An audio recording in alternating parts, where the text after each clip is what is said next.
morning. Many leaders make the mistake of equating inspiration with implementation.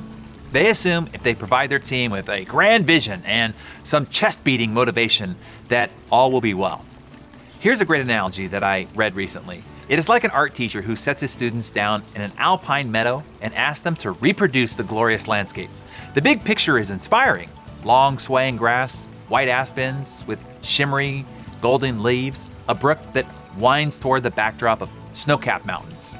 But merely seeing the picture does not equip the students to skillfully depict one blade of grass on the canvas. You see, without instruction in painting each small detail in that big picture, their efforts will look nothing like the picturesque meadow before them. To become great artists who can replicate big picture, the students must learn to focus on the small particulars. Nowhere in life is this truer than in human relations. Let me give you a practical example.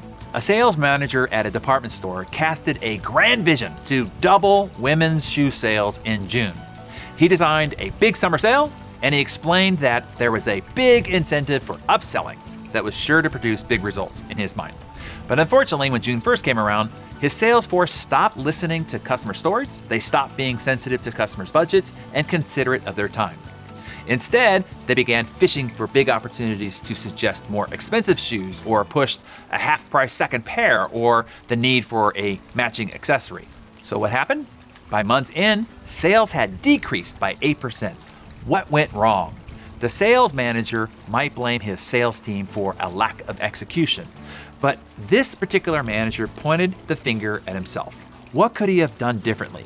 He realized that his big picture obsession had taken his team's focus off the small actions that would make it a reality. It is a common mistake. Fortunately, this particular manager had a second chance. A few months later, the store was having a Labor Day sale. The sales manager took a different approach this time. He painted the same big picture, double the previous month's sales, but this time he described the small details within the big picture. He asked that every member of his team, on and off the floor, look for every opportunity to serve and delight customers, walk them to the bathroom, hold their babies, park the strollers behind the counter, be mindful of their time commitments and budget constraints. Instead of focusing on what they were selling, the sales team should focus on making their customers' days a little bit better, whether or not they bought shoes. Total sales for September was 40% higher than it was in August. It was not doubling of sales, a goal even the manager admitted was quite lofty, but it was 50% better than the same effort in June. Most importantly, it was progress. What was the difference? The difference was in the details. The big picture didn't change, the salespeople focus did. Instead of looking for the big sale, they sought small, meaningful ways to leave people a little bit better.